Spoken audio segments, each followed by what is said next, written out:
পশ্চিমবঙ্গে কৃষক বন্ধু প্রকল্প কি বন্ধ হয়ে গেল? বাজেটে কৃষক বন্ধু প্রকল্প নিয়ে কি বলা হলো? কৃষক বন্ধু প্রকল্পের টাকা আপনারা কবে ব্যাঙ্ক অ্যাকাউন্টে পাবেন? পিএম কিষাণ প্রকল্প নিয়েই কি আপডেট এসেছে? এই সমস্ত বিষয় নিয়ে আমরা আজকের এই ভিডিওতে আলোচনা করব। তো অবশ্যই ভিডিওটি বেশি বেশি করে শেয়ার করে দিন, সকলেই যাতে খবরটি জানতে পারে। আর এই ধরনের তথ্য আপডেটগুলো সবার আগে পেতে চ্যানেলটিকে সাবস্ক্রাইব করে রাখবেন। আর ফেসবুক থেকে যারা ভিডিওটি দেখছেন পেজটিকে ফলো করে রাখতে ভুলবেন না। তো প্রথমে আমি পিএম কিষাণ প্রকল্প নিয়ে আলোচনা করছি, তারপর আমি কৃষক বন্ধু নিয়ে আলোচনা করব। তো পিএম কিষাণ প্রকল্পে খুশির খবর সেটা হচ্ছে, যেরকম তারা ভোটের আগে প্রতিশ্রুতি দিয়েছিল বিজেপি সরকার, তারা যদি ক্ষমতায় আসে পিএম কিষাণ প্রকল্পে অতিরিক্ত আরও 3,000 টাকা যুক্ত করে 9,000 টাকা করে দেওয়া হবে। পিএম কিষাণ প্রকল্পে বছরে 6,000 টাকা দেওয়া হয়, 2,000 করে। আর রাজ্য সরকার এবার কি করেছে, তারা এক্সট্রা আরও 3,000 টাকা দেবে। তার মানে কেন্দ্র সরকারের থেকে আর্থিক সাহায্য 6,000 প্লাস রাজ্য সরকারের থেকে আর্থিক সাহায্য 3,000, তার মানে মোট কিন্তু 9,000 টাকা কৃষকরা ব্যাঙ্ক অ্যাকাউন্টে পেতে পারবেন। যারা পিএম কিষাণ পাচ্ছিল তারাই কিন্তু এই সুবিধাটা পাবেন। তার মানে এবার যদি 3বার টাকা দেয় তাহলে 2,000 করে পাচ্ছিলেন, সেটা হয়তো 3,000 করে মোট 9,000 টাকা আপনারা পাবেন। এরকমটাই কিন্তু বাজেটে 22শে জুন ঘোষণা করা হয়েছে এবং মুখ্যমন্ত্রী শুভেন্দু অধিকারীও এ বিষয়ে বলেছেন। আমি শোনাচ্ছি সেই বক্তৃতাটা, শুনে নিন। সাথে সাথে প্রধানমন্ত্রী পিএম কিষাণ সম্মান নিধিতে ভারত সরকার 6,000 টাকা দিচ্ছেন। আমরা আরও 3,000 টাকা অতিরিক্ত দেওয়ার সিদ্ধান্ত গ্রহণ করেছি। তো আপনারা শুনতেই পেলেন মুখ্যমন্ত্রী শুভেন্দু অধিকারী কি জানালেন। তো আজ যে 22 তারিখে যে বাজেট ঘোষণা হয়েছিল, সেই বাজেটে কিন্তু কৃষক বন্ধু প্রকল্প নিয়ে কোনো ঘোষণা নেই বা ওই প্রকল্পটা চালু রাখার জন্য কোনো রকম টাকা বরাদ্দ করা হয়নি। তার মানে আপনি ধরে নিতেই পারেন কৃষক বন্ধু প্রকল্প পশ্চিমবঙ্গে বন্ধ হয়ে গেল। এবার এখানে আপনাদের মনে একটা প্রশ্ন আসছে, যারা কৃষক বন্ধু পাচ্ছিল তাদেরকে কি তাহলে সবাইকেই পিএম কিষাণ প্রকল্পে ঢুকিয়ে দেওয়া হবে? সবাইকেই কি পিএম কিষাণ প্রকল্পের টাকা দিয়ে দেওয়া হবে? না, এটা সম্পূর্ণ ভুল ধারণা। কৃষক বন্ধু প্রকল্প আপনি পাচ্ছিলেন, আপনি কিন্তু পিএম কিষাণ প্রকল্প নাও পেতে পারেন। কারণ পিএম কিষাণ প্রকল্পের টাকা পাওয়ার জন্য আলাদাভাবে পিএম কিষাণ প্রকল্পের যে শর্ত রয়েছে সেই শর্তগুলো আপনাকে পূরণ করতে হবে। ঠিক আছে? যারা এতদিন পিএম কিষাণ পাচ্ছিল তারা পেতে থাকবে, কোনো সমস্যা নেই।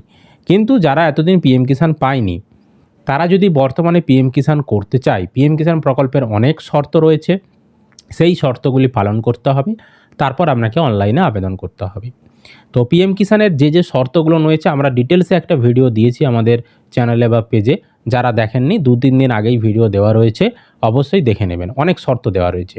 কৃষক বন্ধু প্রকল্পের টাকা পরিবারের সবাই পেত, কিন্তু পিএম কিষাণ প্রকল্পের টাকা পরিবারের সবাই পাবে না। পিএম কিষাণ প্রকল্পের টাকা পরিবারের যে কোনো একজন কেবলমাত্র পাবেন। এছাড়াও পিএম কিষাণ প্রকল্পে নতুন আবেদনের ক্ষেত্রে বা টাকা পাওয়ার ক্ষেত্রে জমির রেকর্ড 1-2-2019-এর আগে হতে হবে। 1-2-2019 সালের আগের জমির রেকর্ড হতে হবে। তবে কেউ যদি মারা গিয়ে থাকে, ধরুন আপনার বাবা মারা গেছে, আপনি তার ছেলে ওয়ারিশন হিসাবে জমি পেয়েছেন, দিয়ে নিজের নামে রেকর্ড করেছেন, সেক্ষেত্রে কিন্তু ওয়ারিশন হিসাবে আপনি বর্তমানে রেকর্ড করলেও সেই নতুন রেকর্ড দিয়ে আপনি পিএম কিষাণের আবেদন করতে পারবেন।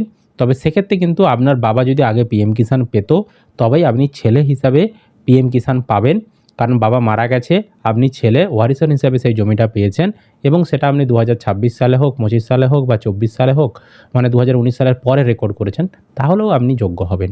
তবে আপনি কোনো একটা জমি কিনেছেন, আপনাকে কেউ দান করেছে বা গিফট করেছে বা উইল করে গেছে, দিয়ে আপনি সেই জমিটা বর্তমানে এখন রেকর্ড করেছেন 19 সালের পরে, সেই সকল জমি দিয়ে আপনি কিন্তু পিএম কিষাণের আবেদন করতে পারবেন না বা আবেদন করলেও টাকা পাবেন না। নিজের জমি যদি হয়, মানে কেনা জমি বা দানপত্র বা আপনাকে গিফট করেছে, সেই সকল জমির ক্ষেত্রে অবশ্যই জমির রেকর্ড 1-2-2019-এর আগে হতে হবে।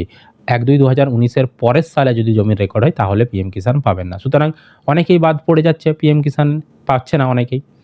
তারপরে চাকুরিজীবী যারা ছিল, বিভিন্ন পেশার সঙ্গে যুক্ত সরকারি পদে রয়েছে, তারাও কিন্তু পিএম কিষাণ প্রকল্পের টাকা পাবে না। তারপর পিএম কিষাণ প্রকল্পে আপনার নিজের নামে জমির রেকর্ড থাকতে হবে, তবেই আপনি পিএম কিষাণ পাবেন।